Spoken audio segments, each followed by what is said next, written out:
किसी ने क्या सुंदर बात कही है। इंसान की ताकत उसे तभी समझ आती है जब हालात उसे घुटनों पर ला दें, क्योंकि टूटना कभी अंत नहीं होता। टूटना तो बस ये बताता है कि तुम अब बनने ही वाले हो। नमस्कार दोस्तों, स्वागत है आपका ज्ञान की कहानी में। आशा करता हूँ आप स्वस्थ होंगे। दोस्तों, आज मैं आपको ऐसी कहानी सुनाने जा रहा हूँ जो आपको बताएगी संघर्ष असल में आपको तोड़ता नहीं, तराशता है। तो चलिए शुरू करते हैं। एक समय की बात है, एक नौजवान मूर्तिकार था। नाम था शंकर।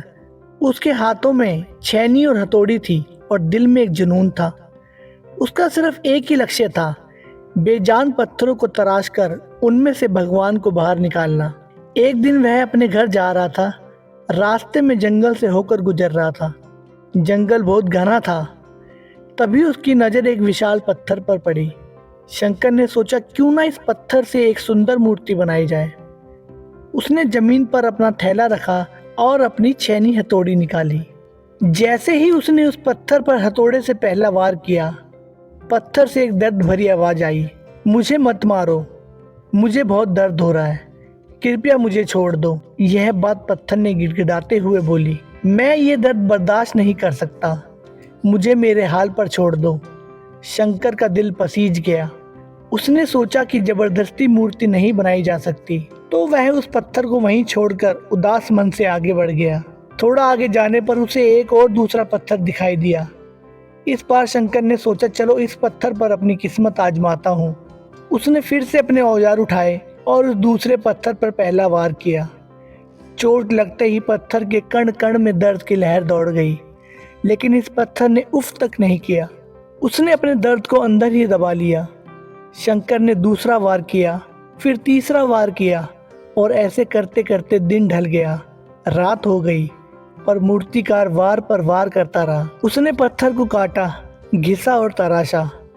पत्थर को बहुत तकलीफ हो रही थी, लेकिन वह चुपचाप सब सहता रहा, क्योंकि वह पत्थर जानता था कि यह दर्द बस कुछ पल का है, लेकिन इसके बाद जो होगा वो सदियों तक याद रखा जाएगा।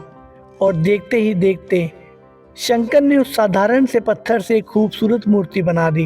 वो मूर्ति ऐसी थी जिसे देखकर लग रहा था कि साक्षात भगवान इसमें बस गए हों। मूर्तिकार का काम खत्म हुआ और वह उस मूर्ति को लेकर किसी तरह अपने गांव पहुंचा। गांव पहुंचकर उसे पता चला कि गांव में एक भव्य मंदिर तैयार हुआ है, बस मूर्ति की कमी है। शंकर ने गांव वालों से कहा, अरे आप चिंता मत करो, मैंने एक मूर्ति तैयार की है, मेरे घर पर है, आप लोग जाओ और उसे सम्मान के साथ ले आओ। गांव वाले ढोल नगाड़ों के साथ उसके घर गए और उस मूर्ति को पूरे हर्षोल्लास के साथ मंदिर ले आए। उसके बाद उस मूर्ति को मंदिर के गर्भगृह में स्थापित कर दिया। तभी गांव के एक आदमी को याद आया, अरे भाई, मूर्ति तो स्थापित हो गई, लेकिन नारियल फोड़ने के लिए एक पत्थर भी तो चाहिए। गांव वाले जंगल से वही पत्थर लेकर आए जो पहले शंकर को मिला था। यह वही पत्थर था जिसने दर्द सहने से इनकार कर दिया था। गांव वाले उस पत्थर को खींच कर लाए और मंदिर के दरवाजे पर रख दिया। प्रिय साथियों, अब नज़ारा देखिए।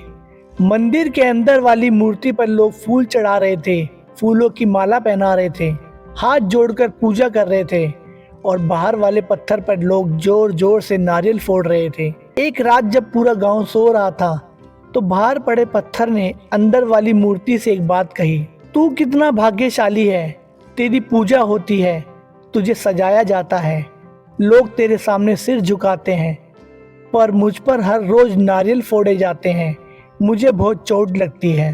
तभी अंदर वाली मूर्ति मुस्कुराई और एक शांत गहरी आवाज में जवाब दिया, मेरे दोस्त, याद कर, शुरुआत तो हम दोनों की एक ही जगह से हुई थी। अगर तूने उस दिन मूर्तिकार की वह चोट सह ली होती, तो आज मेरी जगह तू होता और तेरी जगह मैं होता। तूने चंद पलों का दर्द नहीं सहा, इसलिए अब तुझे जिंदगी भर चोट सहनी पड़ेगी, और मैंने उस दर्द को अपना भविष्य बनाने के लिए सहा, इसलिए आज मैं पूजा जा रहा हूँ। प्रिय साथियों, यह कहानी सिर्फ पत्थर की नहीं, यह कहानी मेरी और आपकी है। तभी तो किसी ने क्या खूब कहा है, जिंदगी जीना आसान नहीं होता, बिना संघर्ष के कोई महान नहीं होता। जब तक ना पड़े हथौड़े की चोट, तब तक तो पत्थर भी भगवान नहीं होता। तो अगली बार जब आपकी जिंदगी में मुश्किलें आए, दर्द हो या काम करने का मन ना करे, समझ जाना कि ऊपर वाला आपको तराश रहा है। यह दर्द, यह संघर्ष, यही तुम्हें एक साधारण पत्थर से उठाकर पूजनीय भगवान बनाने जा रहा है। बस डटे रहो, भागो मत। प्रिय साथियों, अगर आपको इस कहानी से थोड़ी भी हिम्मत मिली हो तो इसे अपनी जिंदगी में फॉलो करें। अगर आप चाहते हैं कि ऐसी ही प्रेरणादायक कहानियां मैं आपके लिए लाता रहूं तो मेरे चैनल ज्ञान की कहानियां इसे सब्सक्राइब करें। मिलते हैं आपसे अगली वीडियो में, तब तक के लिए जय श्री राम।